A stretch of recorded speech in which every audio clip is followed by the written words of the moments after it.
Raisa dengan NIM 205220271 ingin mempresentasikan PPT yang sudah saya buat dengan berisikan 2 materi dari mata kuliah litigasi pidana. Materi yang pertama yaitu ada sistem peradilan pidana. Nah, kira-kira apa sih sistem peradilan pidana itu sendiri? Istilah criminal justice system atau sistem peradilan pidana kini telah menjadi suatu istilah yang menunjukkan bahwa mekanisme kerja dalam penanggulangan kejahatan dengan menggunakan dasar pendekatan sistem. Remington dan Ohin sebagai ahli hukum mengemukakan berikut. Criminal justice system dapat diartikan sebagai pemakaian pendekatan sistem terhadap mekanisme administrasi peradilan pidana, dan peradilan pidana sebagai suatu sistem merupakan hasil interaksi antara peraturan undang-undang, praktik administrasi, dan sikap atau tingkah laku sosial. Tujuan sistem peradilan pidana itu tersendiri dapat dirumuskan menjadi 3, yaitu yang pertama, mencegah masyarakat menjadi korban kejahatan. Yang kedua, menyelesaikan kasus kejahatan yang terjadi sehingga masyarakat puas bahwa keadilan telah ditegakkan dan yang bersalah dapat dipidana. Yang ketiga, mengusahakan agar mereka yang pernah melakukan kejahatan tidak mengulangi lagi kejahatannya. Sehingga dirangkup lagi, tujuan itu bisa berfungsi agar orang-orang yang melakukan pidana tidak akan mengulangi dan melakukan pidana terhadap orang lain lagi. Kemudian di sini ada the limits of the criminal sanction. Herbert L. Packer, Crime Control Model, di sini ada 3. Yang pertama, efficient atau speed. Yang kedua, quantity. Dan yang terakhir, presumption of guilt atau deskripsi faktual yang berorientasi kepada hasil akhir. Nah, crime control model itu sendiri dilandasi oleh beberapa nilai-nilai, yaitu yang pertama, tindakan represif terhadap suatu tindakan kriminal merupakan fungsi terpenting dari suatu proses peradilan. Yang kedua, perhatian utama harus ditujukan kepada efisiensi dari suatu penegakan hukum. Yang ketiga, proses kriminal penegakan hukum harus dilaksanakan berdasarkan prinsip cepat, yaitu speedy, atau tuntas, yaitu finality. Yang keempat, asas praduga bersalah atau presumption of guilt akan menyebabkan sistem ini dilaksanakan secara efisien. Dan yang terakhir, proses penegakan hukum harus menitikberatkan kepada kualitas temuan-temuan fakta administratif. Nah, due process model itu sendiri terdiri dari 3. Yang pertama, no efficient. Yang kedua, quality atau kualitas. Yang ketiga, presumption of innocence atau legal normative. Integrated Criminal Justice System, dasar kedua model Packer, yaitu abstraksi suatu realita. Yang kedua, anatomi normatif. Yang ketiga, pilihan nilai. Nah, di sini sudah ada jangka waktu penahanan. Jadi di dalam jangka waktu penahanan itu sudah ada ketentuannya masing-masing. Contohnya, kepentingan penyidikan itu ada 20 hari, tetapi masih dapat diperpanjang menjadi 40 hari. Yang kedua, kepentingan penuntutan terdiri dari 30 hari dapat diperpanjang menjadi 30 hari kemudian. Lalu yang ketiga, kepentingan pemeriksaan sidang, 30 hari dapat diperpanjang KPN menjadi 60 hari. Kepentingan pemeriksaan banding, 30 hari dapat diperpanjang menjadi 60 hari. Kemudian ada pemeriksaan kasasi, 50 hari dapat diperpanjang KMA menjadi 60 hari. Kemudian masih dapat diperpanjang 2 kali 30 hari jika terdapat alasan yang patut dan tidak dapat dihindari. Nah, kepentingan-kepentingan ini yang dapat diperpanjang harinya sudah tertulis di pasal 29 KUHP. Kemudian di sini ada materi yang kedua, yaitu alat bukti dan hak korban tersangka. Jadi, jika seseorang melakukan pidana, sudah pasti ada alat bukti atau hak korban dari tersangka. Nah, sekarang saya ingin mengupas lebih dalam apa sih isi-isi dari hak korban tersangka tersebut dan alat bukti yang sudah ditemukan. Menurut Van Bemmelen, ilmu hukum acara pidana berarti mempelajari peraturan-peraturan yang diciptakan oleh negara, karena adanya dugaan terhadap pelanggaran undang-undang pidana tersebut. Di sini ada 3 tujuan hukum acara pidana. Yang pertama, mencari dan menemukan kebenarannya. Yang kedua, pemberian keputusan oleh hakim. Kemudian yang ketiga, pelaksanaan keputusan. Lalu apa sih hubungannya 3 tujuan tersebut dengan alat bukti dan hak korban tersangka?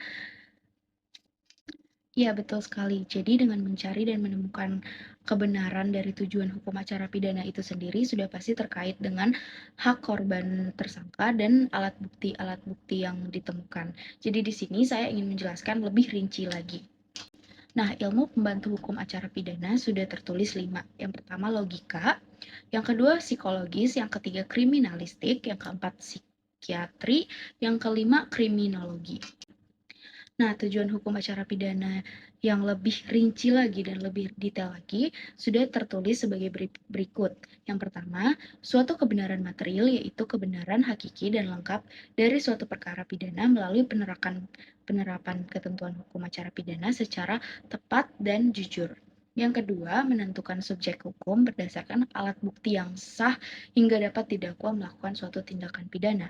Nah, kenapa alat bukti yang sah? Karena alat bukti tersebut pasti dicari tahu lagi. Itu apakah sudah memenuhi syarat-syarat menjadi alat bukti yang sah agar bisa digunakan untuk mendukung itu, apakah sudah pantas untuk memenuhi syarat-syarat menjadi alat bukti agar dapat mendukung jalannya suatu proses pidana. Nah, yang terakhir ada menggariskan suatu pemeriksaan dan putusan pengadilan agar dapat ditentukan apakah suatu tindak pidana telah terbukti dilakukan oleh yang didakwa itu. Jadi tidak semata-mata langsung menghukum seseorang, tetapi sudah pasti melewati proses-proses agar terbukti secara sah perlakuan yang sudah dilakukan oleh orang yang telah didakwa. Kemudian di sini ada panggilan sidang. Nah, di panggilan sidang ini ada perlaksanaan dan syarat-syarat panggilan sidang itu sendiri. Yang pertama, bentuknya surat panggilan yang memuat tanggal, hari, dan jam sidang serta untuk perkara apa ia sudah dipanggil. Lalu yang kedua, penyampaian atau surat panggilan sidang. Yang ketiga, tenggang waktu penyampaian surat pengadilan paling lambat 3 hari sebelum sidang itu dimulai. Lalu yang keempat, penerimaan surat panggilan sidang bisa dilakukan oleh terdakwa atau orang di luar dari terdakwa, yaitu contohnya kepada desa, kepada kepala desa, kepada keluarga, dengan menandatangani tanda terima. Nah, jadi jika perwakilan dari terdakwa sudah menandatangani tanda terima itu sendiri, pastinya akan disampaikan kepada sang terdakwa itu agar bisa memenuhi panggilan sidangnya. Kemudian di sini ada pembuktian dalam perkara pidana, penelitian dan penggunaan nalar atau akal sehat terhadap semua keadaan atau keterangan untuk mendapatkan kepastian bahwa suatu tindak pidana benar terjadi dan terdakwa memang bersalah melakukan tindak pidana tersebut. Seperti yang sudah saya bilang sudah sebelumnya, bahwa sebelum kita melakukan proses pidana sudah pasti dilakukan proses untuk membuktikan secara sah bahwa si terdakwa ini betul adanya melakukan kesalahan pidana dengan memenuhi syarat-syarat yang sudah tertulis dalam undang-undang. Lalu di sini ada alat bukti yang sah yang sudah tertulis dalam pasal KUHP 184. Yang pertama, keterangan saksi. Yang kedua, keterangan ahli. Yang ketiga, surat. Yang keempat, petunjuk. Dan yang terakhir, keterangan terdakwa. Jadi, selain daripada keterangan saksi, ahli, surat, dan petunjuk, keterangan terdakwa juga penting perannya dalam alat bukti yang sah. Lalu di sini ada pengertian saksi yang sudah tertulis dalam pasal 1 butir 26 KUHP. Orang yang dapat memberikan keterangan tentang suatu perkara pidana berdasarkan apa yang dilihat, didengar, dan dialami. Yang kedua, menjadi saksi adalah kewajiban hukum. Yang ketiga, unus tastes nullus tastes. Jadi, jika mendapat panggilan menjadi saksi, itu wajib untuk datang menjadi saksi. Itu sudah tertulis dalam kewajiban hukum. Jadi, tidak boleh untuk menolaknya. Karena jika menjadi saksi yang sudah mendengar, melihat, dan mengalami, itu sudah pasti akan sangat membantu dan mendukung jalannya sebuah proses hukum. Nah, walaupun menjadi seorang saksi itu adalah sebuah kewajiban, tetapi ternyata di sini juga ada pengecualian saksi. Jadi, kira-kira apa sih pengecualian saksi itu?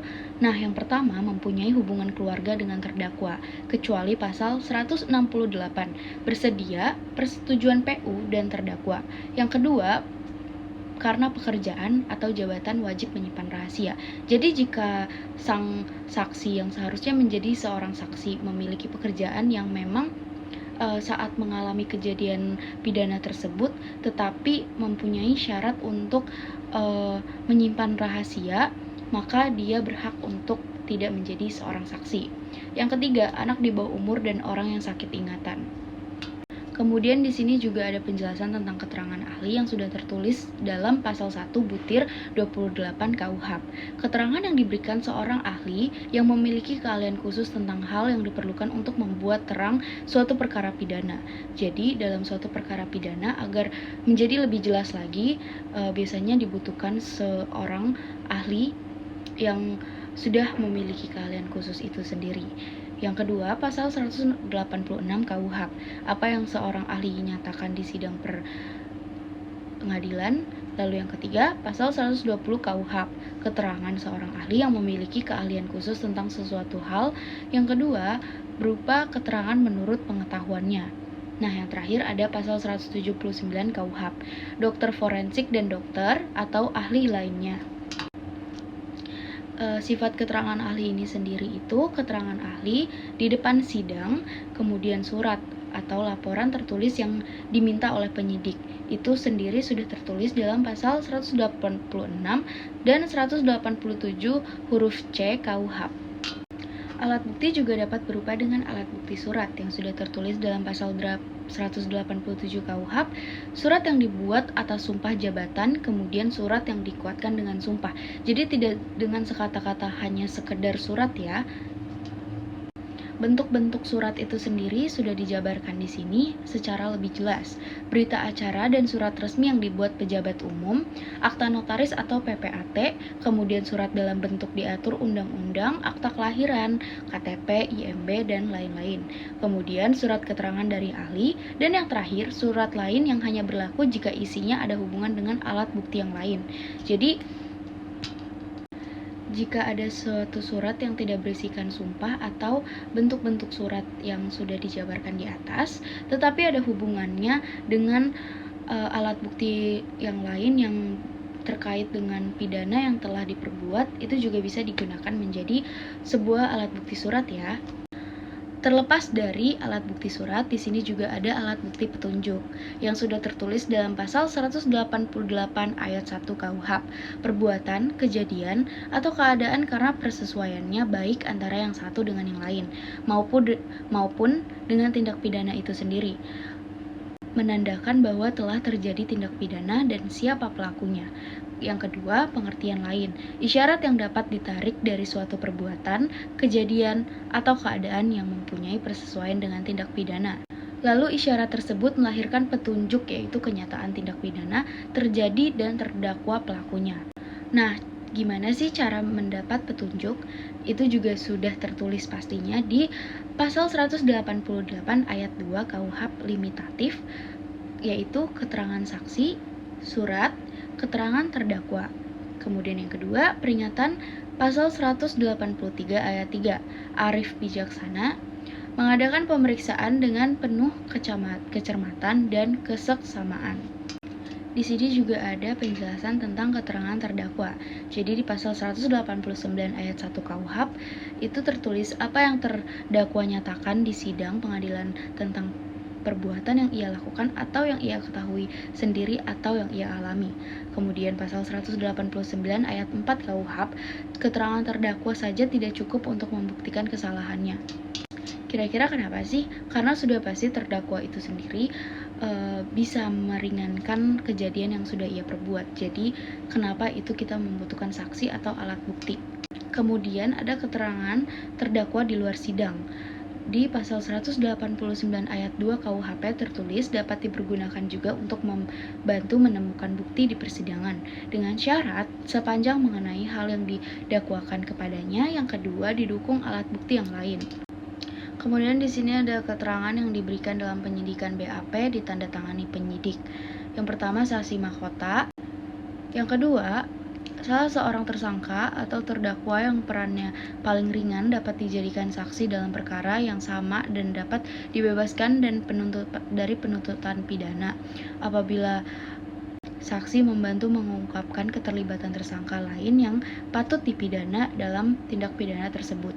Kemudian, apabila tidak ada tersangka atau terdakwa yang peranan ringan dalam tindak pidana sebagaimana dimaksud pada ayat yang pertama. Nah, lalu yang terakhir, penuntut umum menentukan tersangka atau terdakwa sebagai saksi mahkota, yaitu saksi mahkota yang sudah tertulis dalam pasal 198 RKUHP.